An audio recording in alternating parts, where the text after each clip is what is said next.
आमच्या ज्या इलेक्शन झाल्या वंचित बहुजन आघाडीच्या राज्य कमिटीच्या, तर राज्य कमिटीचे असणारे अध्यक्ष म्हणून जे निवडून आले ते राजेंद्र पातोडे,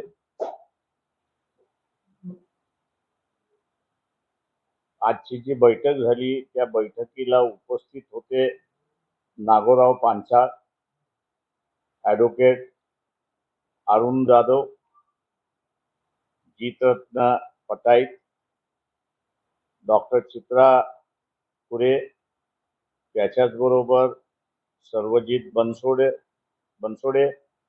प्रशांत इंगोले, उत्तम वंशिव, सारंग थोरात, ज्ञानेश्वर कवटेकर, कृष्णा देशमुख, दीपक डोके आणि आजच्या मीटिंगमध्ये प्राध्यापक सोमनाथ साळुंके यांना महासचिव म्हणून नेमण्यात आलेले आहे. उरलेली कमिटी ही नंतर निवडल्या जाईल अशी परिस्थिती आहे. आजच एक काही दिवसापूर्वी आलेली जी बातमी आहे की आपण 2017 या वर्षी फक्त साखर इम्पोर्ट केली, रॉ शुगर इम्पोर्ट केली. याच्या अगोदर आपण असणारा साखर ही एक्सपोर्ट करत होतो, सरप्लस होती. परंतु या सरकारचं नियोजन नसल्यामुळे कुठल्याच पद्धतीचं नियोजन नाही,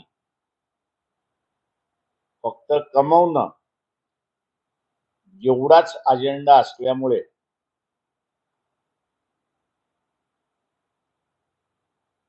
रॉ शुगर जी आहे आणि मळी जी आहे ही इथेनॉलकडे वळवल्यामुळे या वर्षी भारताला डबल किमतीमध्ये 10 मिलियन टन साखर आयात करावी लागते अशी परिस्थिती आहे. आज साखरेचा भाव 80 रुपये आहे. येत्या 10-12 दिवसामध्ये तो 100 रुपयावरती जाईल.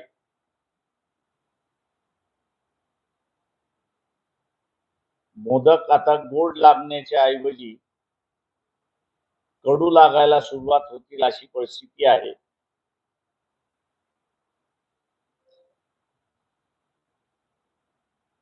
लागोपाठ सण आहेत, नवरात्र आहे, दिवाळी आहे. शासन हे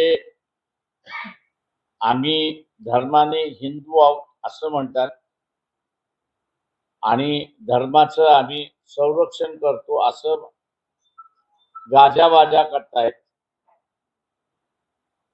परंतु धर्म पाळत असताना सण हा सुद्धा एक अविभाज्य भाग आहे.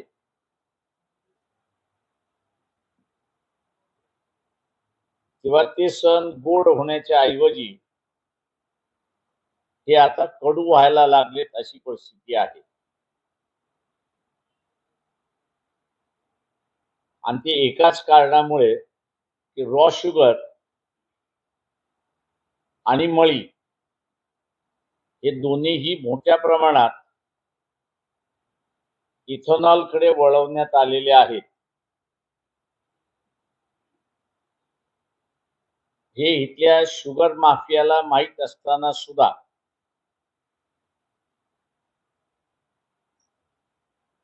ही शुगर माफिया शांततेने बसले.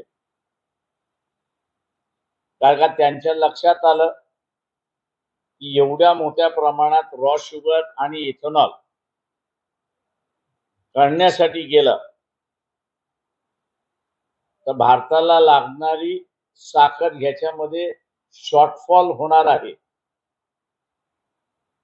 महाराष्ट्र हा 30% साखर देशाची प्रोड्यूस करतो, तेव्हा ह्या शुगर माफियाने एकदम साखरेचे भाव वाढवले आणि ते अजून वाढवतील अशी परिस्थिती आहे.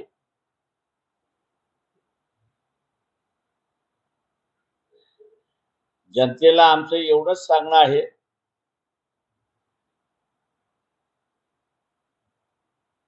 ही परिस्थिती नियंत्रणाखाली आणायची असेल तर सत्तेमध्ये बसलेले जे पक्ष आहेत आणि जे पक्ष सत्तेमध्ये जाण्याच्या वाटेवरती आहेत अशा पक्षांचे जिल्हा अध्यक्ष,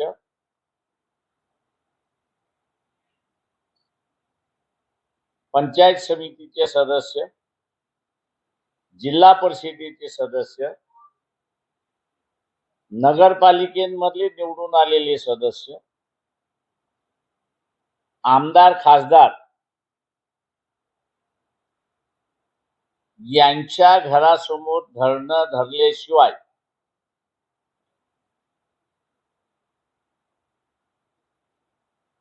हम करो सो कायदा जो आहे किंवा वृत्ती जी आहे, आम्हालाच कळतं आणि आम्ही जे करू ते तुम्ही मान्यच करा, हे थांबणार नाही. जनतेलाच आंदोलन स्वतःच्या हातामध्ये घ्यावं लागणार. या शुगर माफियामध्ये भारतीय जनता पक्ष सुद्धा आहे, RSS सुद्धा आहे, काँग्रेस, राष्ट्रवादी आहे.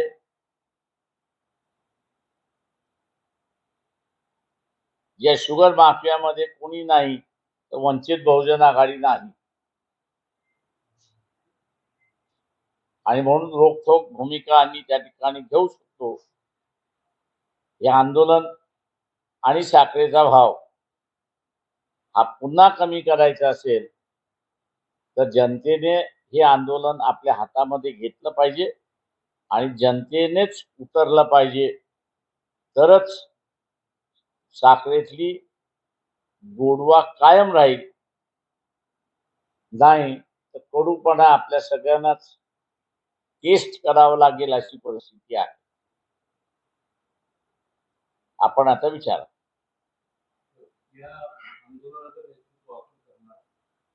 जनतेने हे आंदोलन केलं पाहिजे. आम्ही असं त्यांच्या बरोबर राहणार. जनतेने सुरुवात केलं की आम्ही त्यांच्या बरोबर राहणार. बघा, हे व्यापक आंदोलन आहे. पंचायत समिती सदस्य आहे, जिल्हा परिषद सदस्य आहे, नगरपालिकेचा सदस्य आहे, महानगरपालिकेचा सदस्य, आमदार आहे, खासदार आहे.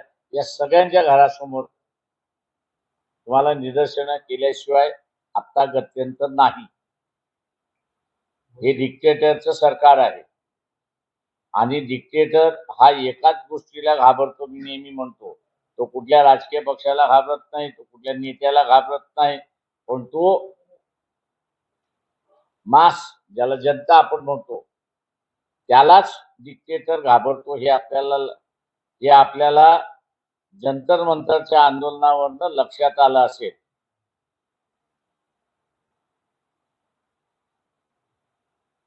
सरकारने सामान्य जनतेला प्रत्येक गोष्टीसाठी लाईनीमध्ये उभं करून टाकलेलं आहे, ताकी त्यांच्या या योजनेकडे कुठे त्यांचं लक्ष जाऊ नये. आज प्रत्येक गोष्टीला केवायसी करा, राशन कार्ड असेल, गॅस असेल, लाडकी बहीण असेल, आधार तिकीट असेल, याची विभागणी केलेली असताना सर्वसामान्य जनता परत या गोष्टीकडे कसं लक्ष देईल? प्रत्येक गोष्टीला लाईनीमध्ये उभा करून टाकलेलं आहे. हो, मान्य आहे ना तुमचं की त्यांनी प्रत्येक गोष्टीला लाईनीमध्ये उभं राहिलेलं आहे. पण इथे असणारा आज साखर आहे, उद्या अजून काहीतरी होईल. हे माफियाचं सरकार आहे. जेव्हा माफिया काय प्लॅनिंग करतो काय कोणाला माहिती. त्यांनी प्लॅनिंग करून बाहेर काढलं की आपल्याला कळतं की हा प्लॅनिंग हे त्यांचं झालं. तुमचं म्हणणं बरोबर आहे की त्यांनी सगळ्याच गोष्टीला असताना रजिस्ट्रेशन केलेलं आहे.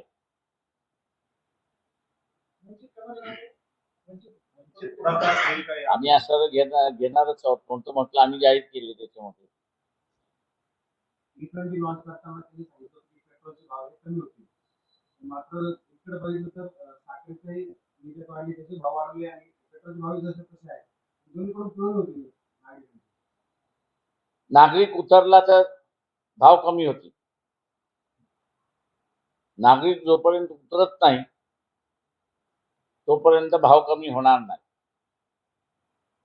काही आंदोलन राजकीय पक्षांनी केले की त्याच्यातला असणारा परिणाम होतो. पण मी जसं म्हणालो त्यावेळी डेमोक्रेसी असली पाहिजे. इथं डेमोक्रेसी संपलेली आहे, हुकुमशाही सुरुवात झालेली आहे. आणि हुकुमशाही कोणाला घाबरतो तर जनतेला घाबरतो. जंतर मंतरवरनं दिसलेलं आहे. लोकांनी उतरावं, यांच्या घरासमोर निदर्शनं करावी, तिरंगा घेऊन यांच्या घरासमोर तिरंगा घेऊन यांच्या घरासमोर निदर्शनं करावी आणि जनतेने ही हिंमत दाखवलीच पाहिजे. तरुण वर्ग निदर्शनासाठी पुढे आला. पोलीस प्रशासनाच्या माध्यमातून जाहीर वक्तव्य केलं जातं की तुम्ही जर निदर्शन करत असाल तर तुमचं कॅरेक्टर खराब होऊन जाईल, भविष्यात तुम्हाला काही मिळणार नाही. दिल्लीमध्ये असताना मी तिथे म्हणालो तर पोलीस असं सांगायला लागला की त्याला ठोकायला सुरुवात करा. शेवटी असणारं जे आहेत मालक ही जनता आहे आणि मालक ही जनता असल्यामुळे कायदा आणि सुव्यवस्था करण्याची जबाबदारी ही जनतेची आहे, पोलिसाची नाही. तेव्हा जनतेने हा कायदा सुव्यवस्था लागू करण्याच्या हातात घेतलं, हा त्याचा नैसर्गिक अधिकाराचा त्यांनी वापर केलेला आहे. त्यांनी कुठल्याही कायद्याचं उल्लंघन होत नाही. सत्ताधारी बसलेला जो आहे, पोलीस हा जो आहे, हा जनतेचा नोकर आहे. तेव्हा जनता कायदा हातामध्ये घेते त्यावेळेस ते राज्यच स्वतःच्या ताब्यामध्ये घेते अशी परिस्थिती आहे.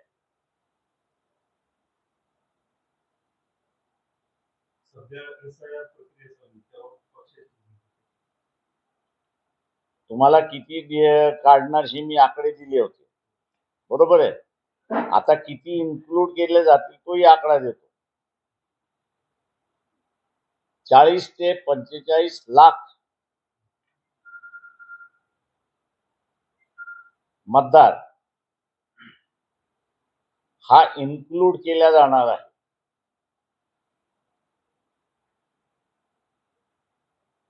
आणि 2,10,000 हे एवढे काढले जाणार आहे.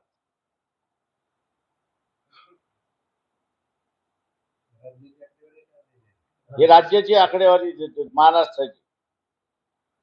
तुम्हाला तेलंगणा पाहिजे ते तेलंगणाही देतो.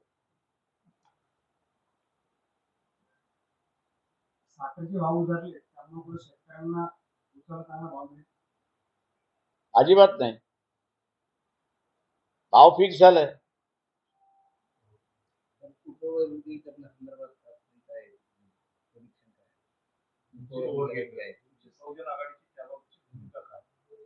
आमचं असं म्हणणं असं आहे की सवर्णामध्ये सुद्धा वर्गीकरण आलं पाहिजे. समाजाच्या एका भागामध्ये धोरण कुठलंही वरपासून खालपर्यंत सारखं असलं पाहिजे. तेव्हा जरांगे पाटलाला माझी असणारं आव्हान आहे, त्याला समजत नाही हे तर मलाही माहिती आहे. काका त्याच्या बरोबर जे बुद्धिमान लोक आहेत ते सुद्धा आता कंटाळलेले आहेत. मराठ्यांना आरक्षण पाहिजे असेल ते त्याला म्हणा 50% वर्गीकरणाचा लढा सुरुवात कर.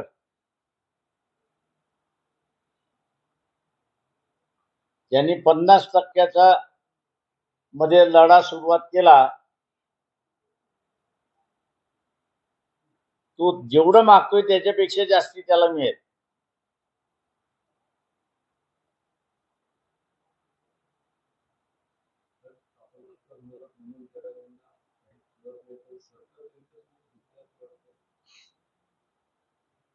चुकतंय का? तर मराठा समाज हा काही कुटुंब सोडली, काही घराणेशाही सोडली, तर त्याची जी काही खाऊन पिऊन सुखीची अवस्था होती ती संपली. एका कुटुंबाचे 4 कुटुंब झाले. एका कुटुंबाचे 4 कुटुंब झाल्यानंतर 15 एकर असणारी जमीन ही काही 4 पट वाढली नाही ना, ती 4 पट कमी झाली. त्याच्यामुळे समृद्धी जी होती ती कमी झाली. आणि त्याच्यामुळे सगळ्यात सोपा मार्ग इथल्या राजकीयांना आरक्षण मागा म्हणजे तुझे प्रश्न सुटतील.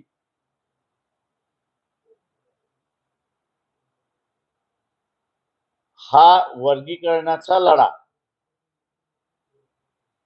जरांगेने सुरुवात करावा.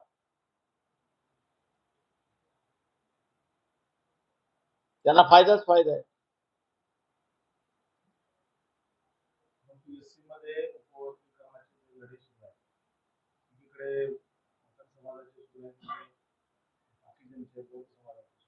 नाही, मला माझ्याकडे जी माहिती आहे ती मी तुम्हाला सांगतो. मातंग समाज हा या प्रश्नावरती एकटा पडलाय. वाल्मिकी असेल, ओलाद आहे, चर्मकार आहे, यांच्या समाजाच्या बैठका होऊन आमचा वर्गीकरणाला विरोध आहे ही त्यांची भूमिका आहे. मातंग समाजाची भूमिका ही आहे की वर्गीकरण झालं पाहिजे.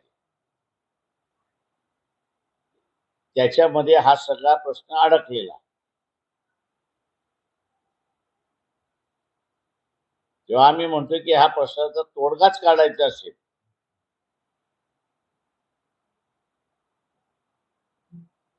तर आरक्षण हे 50% आहे. उरलेलं 50% जनरल आहे. त्या जनरल मध्ये सुद्धा हा वर्गीकरणाच्या माध्यमातून न्याय मिळतो. म्हणजे जरांगे दोन्ही बाजूने तबले वाजवायला मोकळा झाला. ओबीसीच्या बाजूने सुद्धा आणि जनरल ह्याच्यामध्ये सुद्धा. म्हणून मगाशी म्हटलं त्याला समजलं तर तो इथला हिरो.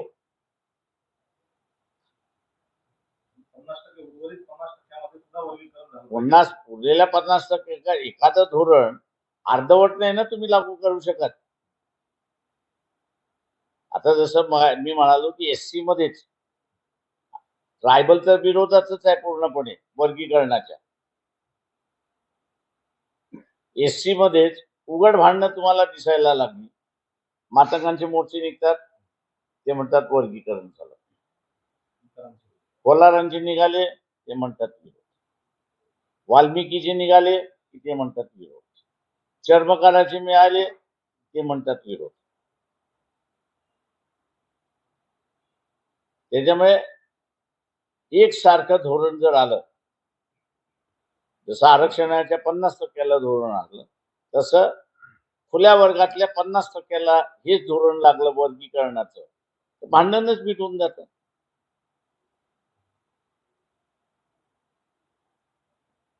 उपवर्गीकरणाचा मुद्दा पुढे करण्याचा शासनाचा काय म्हणजे समाजामध्ये भांडण लावणे किंवा जी मोठ आहे म्हणजे आपल्याला असं दिसतंय की एससी मध्ये भांडणं काही लागली नाही. फक्त मातंग समाज वेगळा पडला आपल्याला दिसतो. उरलेला जो एससी आहे तो म्हणतोय वर्गीकरणाला आमचा विरोध आहे. ही आत्ताची आलेली भूमिका आहे. आता या विभाजन पडलेल्या मार्गातून बाहेर पडायचं असेल तर तुम्हाला धोरण सरसकट पाहिजे किंवा आम्ही असं नुसतं हित केलेलं नाही, तर 100% जो आहे 50% जे ओपन आहे त्या 50%ला सुद्धा आम्ही असणारा वर्गीकरणामध्ये डिवाइड केलेला आहे. त्याच्यामुळे कोणाचाच विरोध राहणार नाही. हा मुद्दा सामाजिक पेक्षा राजकीय केली जास्त आहे वाटतं आपल्याला. तो सामाजिक आहे आणि राजकीय आहे दोन्ही. राजकारण समोर ठेवून त्यांनी हा मुद्दा पुढे आणलेला आहे.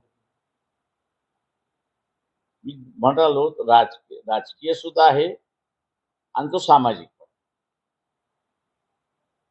जर आपण कायद्याचे अभ्यास केला, एससी मध्ये अगोदर वर्गीकरण होऊ शकते का नाही तर होईल का? मी मागेही म्हणालो होतो की गवईंनी दिलेला निर्णय पूर्णपणे गवई आणि चंद्रचूडने दिलेला निर्णय पूर्णपणे बेकायदेशीर. वर्गीकरण करायचं की न करायचं हा अधिकार पूर्णपणे पार्लमेंटला आहे.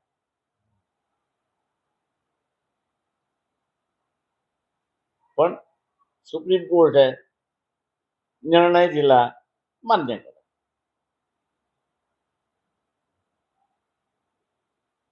आता मान्य करत असताना लोक समोर आले, काही जण म्हणाले आम्ही वर्गीकरणाच्या बाजूने आहोत, काही जण म्हणाले की आम्ही वर्गीकरणाच्या विरोधात आहोत.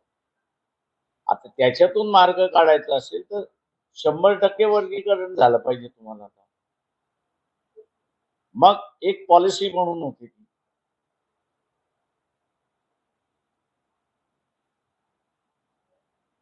म्हणतात जी बदल समिती निवडलेली बदल समिती जी आहे अनंत बदल समिती बेकायदेशीर आहे. अखर निर्णय मी ज्यावेळेस म्हणतो बेकायदेशीर आहे तेव्हा हे फांद्या कुठं जे विचारायला लागले तुम्ही.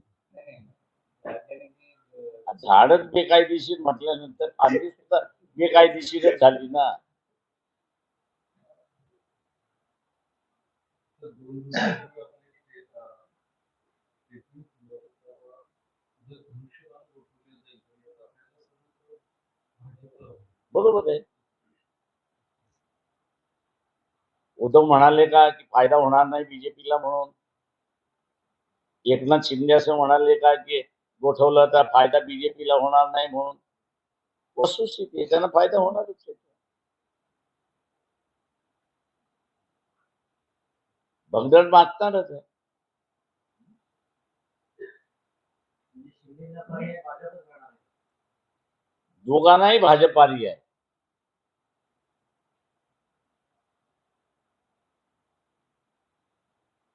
हंगामाची घटना आणि काँग्रेसचं मौन याबाबत काय वाटतं आपल्याला? कशाबद्दल? उत्तराखंडमधली हंगामाची घटना आणि काँग्रेसचं मौन याबद्दल काय वाटतं? काँग्रेसने माझ्या अंदाजानं महात्मा गांधीचा सल्ला मान्य केला पाहिजे.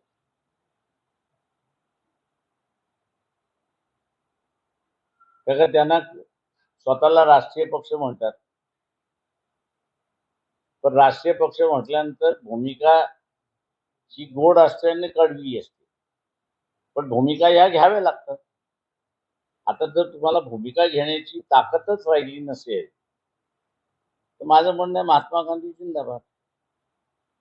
त्यांच्या राष्ट्रीय अध्यक्षता एवढा